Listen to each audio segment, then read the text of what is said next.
की शुरुआत करने जा रहा हूं आज की इसी सबसे बड़ी खबर के साथ कि भाई की मौत पर टीचर वॉर शुरू हो गया है। एक तरफ खान सर पर रोशन सर आरोप लगा रहे हैं। ये तस्वीर आपकी देख रहे हैं, ये रोशन सर हैं जो जेल में थे, और दूसरी तरफ आप देख रहे हैं प्रिंस जो रोशन सर का भाई है जिसकी मौत हुई है नेपाल में। रोशन सर ने इसी की मौत का आरोप खान सर पर लगाया है। खान सर जो शिक्षक है देश और दुनिया में जिनका नाम है। रोशन सर रिहा हुए भाई की मौत के बाद आज जमानत मिली उन्हें, और जमानत पर निकले रोशन सर जब छात्रों से घिरे हुए थे।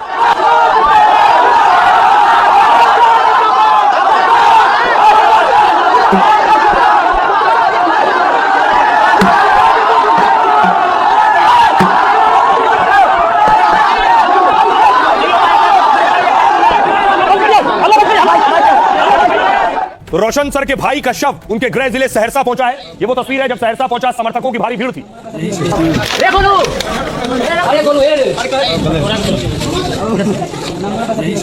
रोशन सर दरअसल सहरसा के रहने वाले, भाई का पार्थिव शरीर सहरसा पहुंचा, वहीं अंतिम संस्कार किया जाएगा। लेकिन दूसरी तरफ रोशन सर जब जैसे ही जेल से बाहर आए, भाई की मौत पर खान सर पर गंभीर आरोप लगाए। फैजल खान झूठा है, षड्यंत्रकारी हत्यारा है। मेरे भाई की हत्या फैजल खान ने षड्यंत्र करवाई है। मैं हर चीज का पर्दाफाश करूंगा। फैजल खान हत्यारा है, षड्यंत्रकारी है। फैजल खान हत्यारा है, षड्यंत्रकारी है। एकदम नार्को टेस्ट होगा।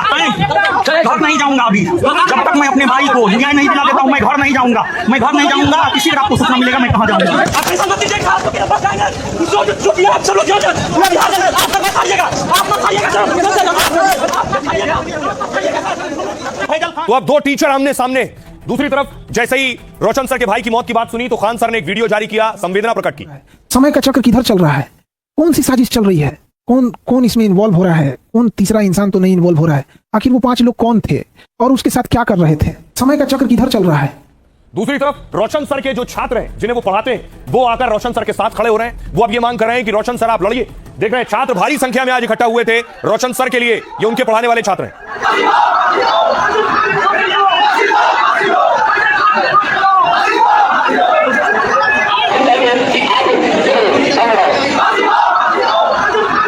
तस्वीरें देख रहे हैं, छात्र नारे लगा रहे हैं फैजल खान यानी खान सर को फांसी दो।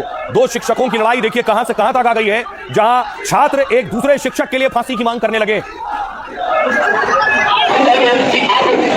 जबकि आज अदालत ने रोशन सर को जमानत दी है ये कहते हुए कि आप दोनों शिक्षक हैं, आपके अंदर प्रतिद्वंदिता होनी चाहिए, इस तरह की दुश्मनी नहीं होनी चाहिए। एक अच्छा संदेश नहीं है आपके लिए भी और बच्चों के भविष्य के लिए भी। एक निष्पक्ष जांच होनी चाहिए। भारत सरकार, बिहार सरकार को मिलकर के नेपाल सरकार के साथ एक गंभीर जांच करनी चाहिए और जो भी दोषी है उस पर कार्रवाई होनी चाहिए। इसमें षड्यंत्र किया गया है और 2 गुटों की लड़ाई थी। 2 गुट जिनसे लड़ाई थी उन्होंने हत्या कराने का काम किया है। ये हत्या की गई, पूरा जांच होना चाहिए। कोचिंग वॉर में 2 टीचर के बीच फिर घमासान छिड़ गया है। नेपाल से पटना और सहरसा तक हंगामा और बवाल मचा है। जेल से छूटते ही रोशन सर ने खान सर पर संगीन इल्जाम लगाए हैं। रोशन सर ने दावा किया है कि उनके भाई को खान सर ने मरवाया। रोशन सर के इस दावे से बिहार में कोचिंग वाला घमासान और गर्मा गया है। खान सर और रोशन सर के छात्र और समर्थक फिर हंगामा करने लगे। जगह जगह प्रदर्शन और नारेबाजी फिर शुरू हो गई है। को न्यायिक हिरासत में रख करके उसकी भाई की मृत्यु हो जाना, ये कहीं ना कहीं एक साजिश के ताती लगता है। पूरा जितना भी पटना में कोचिंग अटैक होता है, ये सारा पटेल छात्रावास गुंडा करता है। आज को पालन पोषण कहीं ना कहीं केजिस करता है। फैजल खान जो है उन्होंने ही ये मर्डर करवाया है। पूर्णतः साक्ष्य के साथ बता सकते हैं। फैजल खान का एक ही लक्ष्य है, ज्ञान बिंदु को बर्बाद करना। रोशन सर वहाँ पोस्टर फाड़ने नहीं गए थे, ना प्रिंस भैया गए थे, कोई नहीं गया था। प्रिंस यादव कहता हुआ रिजल्ट के चलते हुए वजह से उनका भाई मर गया है। अगर वो सब करने होता तो बाहर जाते नहीं रहते, कोचिंग संस्था सब घटना नहीं होता। तो छात्रों को आप सुन रहे हैं और इस पर सियासत भी हो रही है। बड़ी चीज ये तेजस्वी कह रहे हैं जांच होनी चाहिए। तेज प्रताप सीधे सीधे इशारों में खान सर को कटघरे में खड़ा कर रहे हैं। अब देखिए जरा क्या कुछ कह रहे हैं रोशन सर। रोशन सर कह रहे हैं फैजल खान ने ही मेरे भाई की हत्या करवाई है।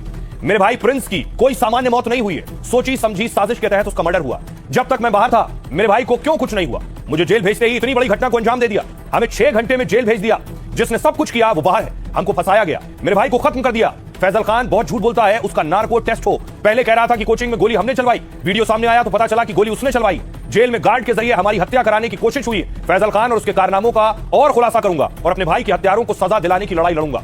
इसके बाद खान सर ने प्रिंस की मौत पर दुख जताया। खान सर ने कहा प्रिंस की मौत की खबर सुनते ही मेरे पैरों तले जमीन खिसक गई।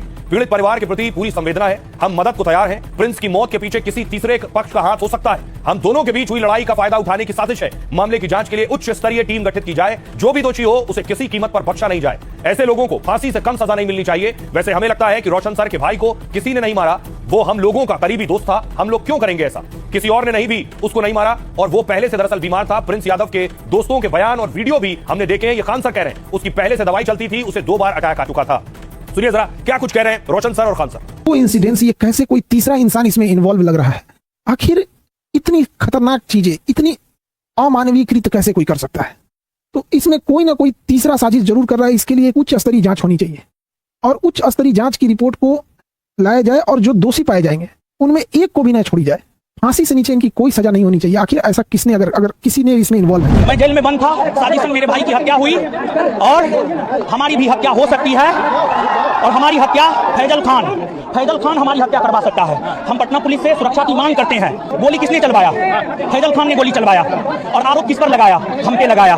फैजल खान ने गोली चलवाया, इसका साक्ष्य है। फैजल खान ने गोली चलवाया, इसका साक्ष्य, लेकिन फिर भी पटना पुलिस ने उसे गिरफ्तार नहीं किया। और हमारी सरकार से दो मांग है। हमारे भाई की जो हत्या हुई है उसकी सीबीआई जांच हो और पोस्टमार्टम दोबारा हो। साजिश के तहत उसने हमें जेल में भिजवाया, साजिश के तहत उसने हमें जेल में भिजवाया और हमारे भाई की हत्या फैजल खान ने करवाई है। और ये जो माहौल है, इस पूरे माहौल के बीच पुलिस की कोशिश ये है कि कानून व्यवस्था ना बिगड़ जाए, इसलिए पुलिस ने खान सर की कोचिंग के बाहर सिक्योरिटी बढ़ा दी गई है। आप देख रहे हैं खान सर की कोचिंग बाहर सुरक्षा व्यवस्था है, पुलिस की तैनाती की गई है।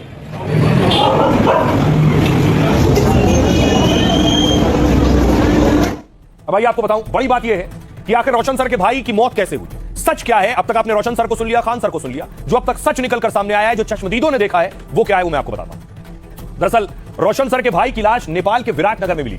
24 साल के प्रिंस की मौत को काफी संदिग्ध माना जा रहा है। खबर है कि प्रिंस की आंख पर चोट के निशान मिले हैं। प्रिंस को जहर दिए जाने की भी आशंका जताई जा रही है। खान सर ने कोचिंग पर हुए हमले में प्रिंस को आरोपी बनाया था। एफआईआर होने के बाद से प्रिंस अपने दोस्तों के साथ नेपाल में रह रहा था। नेपाल पुलिस ने इस मामले में 5 लोगों को हिरासत में लिया है। दोस्तों के मुताबिक प्रिंस काफी समय से मिर्गी की दवा लेते थे। पुलिस ने प्रिंस के रूम में से एपिलेप्सी यानी मिर्गी की दवा बरामद की है। दोस्तों के मुताबिक प्रिंस 5 से 7 दिनों से ठीक से सो नहीं पा रहा था। मौत से 2-3 दिन पहले फिर से दवा ली उसने और गहरी नींद में सोने लगा था। एक दिन सोते सोते ही प्रिंस अचानक लंबी लंबी सांसें लेने लगा। तुरंत न्यूरो अस्पताल ले जाया गया, लेकिन रास्ते में ही उसकी मौत हो गई। नेपाल पुलिस प्रिंस की पोस्टमार्टम रिपोर्ट का इंतजार कर रही है। पोस्टमार्टम रिपोर्ट के बाद ही मौत की वजहों का खुलासा हो पाएगा। फिलहाल पुलिस हत्या, साजिश या बीमारी से मौत की जांच में जुटी हुई है। अब आपको सुनवाने जा रहा हूं। जो शख्स का दावा है वो वहां मौजूद था, जो नेपाल में प्रिंस के साथ था, रोशन सर के भाई के साथ था, उसे सुनिए वो क्या कह रहा है। इसका पहले से दवाई चलता था मेंटल का, उसको 2 बार अटैक आ चुका था। उसको कोई कुछ नहीं किया गया है। इससे पहले सही सो नहीं रहा था 5-7 दिन से। क्या नहीं, कोई नहीं। हम लोग बहुत करीबी दोस्त हैं, हम लोग क्यों करेंगे उसको? कोई दूसरा ही कोई मारा? नहीं, कोई नहीं। उसको पहले से दवाई चलता था, पहले से दवाई मेंटल का दवाई चलता था। कोई मारा नहीं है, वो जो है बीमारी के कारण, मतलब सेक्रेटरी का बहुत समय दवाई खा रहा था, उसी कारण मरा। तो ये वो लोग हैं जो उस वक्त वहां मौजूद थे, जो चश्मदीद भी हैं, उनके भाई को अस्पताल भी ले गए, जो कह रहे हैं किसी ने नहीं मारा। बाकी पुलिस इन्वेस्टिगेशन करेगी। हम सनातनी हिंदू हैं, हमें अपने धर्म में सत्यवादिता, मृदुता, साधुता बढ़ाया जाता है और मैं सत्य के साथ रहूंगा। हमें अपने धर्म में किसी को मारने के लिए नहीं पढ़ाया जाता है। हम सत्य और अहिंसा के साथ हैं, सत्य और अहिंसा के साथ हम अपनी लड़ाई लड़ेंगे। हमने अपने जिगर का टुकड़ा खोया है, हमने वो खोया है जो कोई नहीं लौटा सकता है, लेकिन फिर भी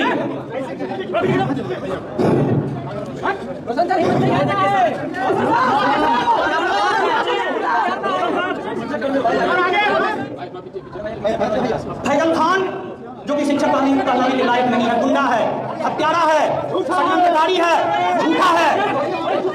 उस चुन जिसके द्वारा जबरदस्ती बयान लिया गया है वो उसका गार्ड नहीं है, बल्कि वो कैंपस का गार्ड है, किसान कोल्ड स्टोर कैंपस का गार्ड है। मैं पिछले 1 साल से किसान कोल्ड स्टोर कैंपस में नहीं गया हूँ। दाह संस्कार में जाना है। संक्षिप्त में कुछ बात कहना चाहता हूँ, बाकी बात मैं मीडिया के समक्ष दाह संस्कार से आकर रखूंगा। पहली बात, हमारे साथ साजिश हुआ है, हमें साजिशन जेल में भेजा गया जिसका पर्दाफाश हो चुका है। लेकिन जब मैं जेल में बंद था, इस दुख के घड़ी में हमारे छात्र, मीडिया के भाई, print media, social media, electronic media, सभी ने हमारा साथ दिया। इसके लिए आप सभी लोगों को तहे दिल से धन्यवाद। हमने अपने जिगर का टुकड़ा खोया है, हमने वो खोया है जो कोई नहीं लौटा सकता है, लेकिन फिर भी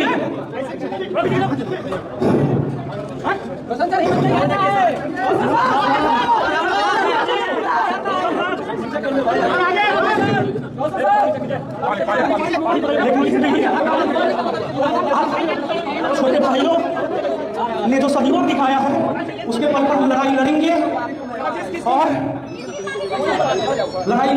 और हमें न्यायपालिका पर भरोसा है, हमें बिहार की डबल इंजन सरकार पर भरोसा है, हमें न्याय मिलेगा।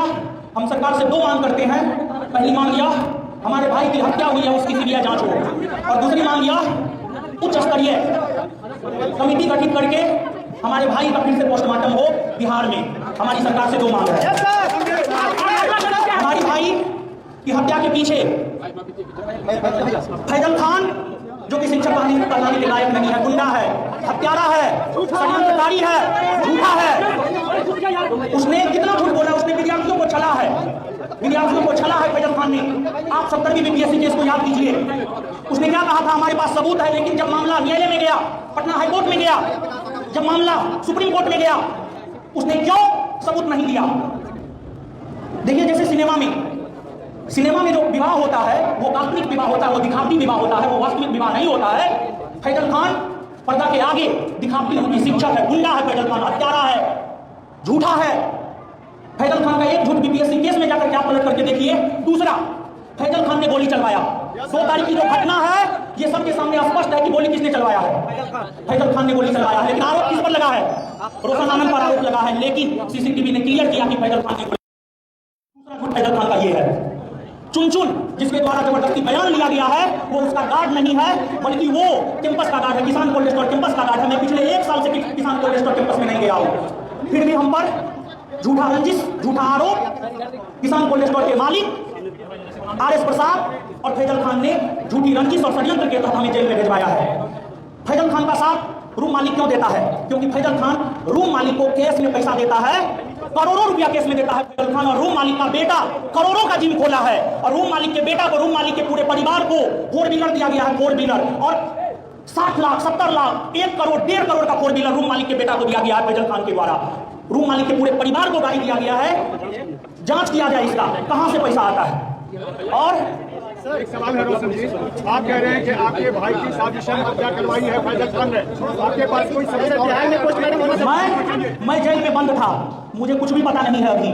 मैं अभी अपने भाई का दाह संस्कार करूंगा और मैं पर्दाफाश करूंगा, और मैं फैजल खान का रत्ती रत्ती खोलूंगा कि फैजल खान टीचर है या गुंडा है, अत्याचारी है, षड्यंत्रकारी है, क्या है फैजल खान। मैं सब चीज खोलूंगा हमारे साथ 2018 से। देखिए होता क्या है कि जब आप किसी के सामने आगे बढ़ते हैं, ये घटना क्यों हुई है, ये घटना क्यों हुई, अभी की घटना क्यों हुई है, ये क्यों हुई है, ये जांच का विषय है, जांच किया जाए। बिहार पुलिस का रिजल्ट आया था और सबसे ज्यादा रिजल्ट ज्ञान बिंदु जी सेक्रेटरी पटना के द्वारा दिया गया, और हमने सिर्फ एक टेलीग्राम पर मैसेज किया, हमारे 10,000 छात्र यहाँ आ गए, लेकिन फैजल खान ने बिहार के सभी ट्रेनरों को फोन किया है और फोन करवा करके बस भेजा है, पैसा भेजा है, हर ट्रेनर को लाखों रुपया दिया है, मैनेजमेंट किया है। उस मैनेजमेंट के बल पर फैजल खान 1000 विद्यार्थी नहीं जुटा पाया है। क्या पुलिस फैजल खान की मदद कर रही है? निश्चित तौर पर पुलिस फैजल खान की मदद कर रही है। घटना 2 तारीख की रात को 10 बजे हुआ और हमारी अरेस्टिंग सुबह में 4 बजे हो गई। हमें किसी घटना की कोई जानकारी नहीं थी, लेकिन पुलिस ने केस किया फैजल खान के ऊपर। पुलिस के पास 48 से 72 घंटा का समय था, लेकिन फिर भी पटना पुलिस ने रोशन आनंद को गिरफ्तार करने के लिए पटना पुलिस बहुत मजबूत हो जाती है, और फैजल खान को गिरफ्तार करने के लिए पटना पुलिस बहुत कमजोर हो जाती है। किस नेता का संरक्षण प्राप्त है फैजल खान को? किस नेता के कहने पर फैजल खान की गिरफ्तारी नहीं हुई है?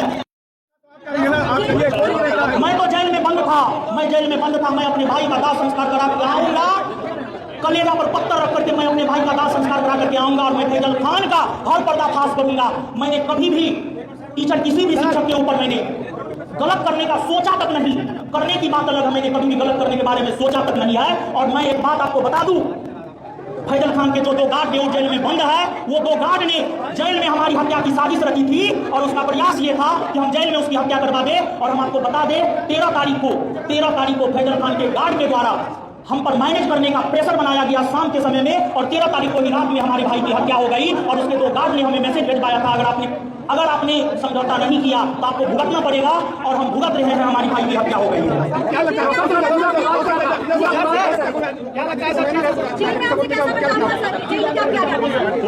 जो दोनों गार्ड थे रोशन, वो दोनों गार्ड ने कितनी बार आप पर दबाव बनाया? हमारे ऊपर 13 तारीख से पहले 13 तारीख से पहले 12 तारीख 13 तारीख पर 12 और 13 तारीख को लगभग 5 से 7 बार हमारे ऊपर दबाव बनाया गया समझौता करने के लिए। हमला करने की भी कोशिश की, जेल में हमला करने की भी कोशिश की हमारे ऊपर, जेल हमारी हत्या की पूरी साजिश रची गई थी, लेकिन जेल प्रशासन के सहयोग की वजह से मैं बच कर आ पाया हूँ। विवाद आखिर क्यों हुआ? लगातार कहा जा रहा है कि आपके गार्ड ने उन लोगों को मारा पीटा, आपके लोगों ने उनको मारा पीटा। देखिए होता क्या है, जब आप यहाँ हैं, कोई यहाँ है, फैजल यहाँ है, रोशन यहाँ है, लेकिन रोशन जब ऊपर उठ रहा है ना, क्योंकि रोशन पढ़ाता है, क्योंकि रोशन आनंद सुबह में 8:30 बजे से लेकर रात में 9:30 बजे तक मैसेज पढ़ाता है। फैजल खान पढ़ाता नहीं है, फैजल खान पढ़ाता नहीं है। फैजल खान सुबह से लेकर शाम तक सिर्फ षड्यंत्र करता है, षड्यंत्र करता है। और फैजल के सामने रोशन आनंद आगे बढ़ रहा था, इसी वजह से साजिश करके जो है इस प्रकार की घटना को अंजाम दिया गया है। और घटना की अगर हम बात करें, घटना की जांच पटना पुलिस को करना चाहिए अच्छे से। मैं पटना पुलिस का सहयोग करने के लिए पूरी तरीका से तैयार हूं, लेकिन फैजल खान ने पटना पुलिस को सहयोग नहीं किया है। लेकिन फिर भी पटना पुलिस को फैजल खान ने गुमराह किया है, लेकिन फिर भी पटना पुलिस उसके साथ है। लेकिन हम सनातनी हिंदू हैं, हमें अपने धर्म में सत्यवादिता, मृदुता, साधुता पढ़ाया जाता है और मैं सत्य के साथ रहूंगा। हमें अपने धर्म में किसी को मारने के लिए नहीं पढ़ाया जाता है। हम सत्य और अहिंसा के साथ हैं, सत्य और अहिंसा के साथ हम अपनी लड़ाई लड़ेंगे। और हम फिर से कहना चाहते हैं कि आप सभी विद्यार्थी भी सत्य और अहिंसा के साथ रहे। सर फैजल खान एक इमोशनल वीडियो बनाया सुबह कि हम उनके परिवार फैजल खान इमोशनली ब्लैकमेल करता है बिहार के विद्यार्थियों को। इमोशन में बह जाता है। मैं रिक्वेस्ट करना चाहता हूँ भाई, आप इमोशन में ना बहे, आप इमोशन में ना बहे। हम रिक्वेस्ट करना चाहते हैं विद्यार्थियों से, आप इमोशनली ब्लैकमेल ना हो। आप क्या मांग कर रहे हैं सरकार से? मैं सरकार से 2 मांग करना चाहता हूँ। घटना की सीबीआई जांच हो, और दूसरी मांग हमारी ये है कि उच्च स्तरीय टीम गठित करके हमारे भाई का पोस्टमार्टम करते हैं। धन्यवाद सभी लोगों का।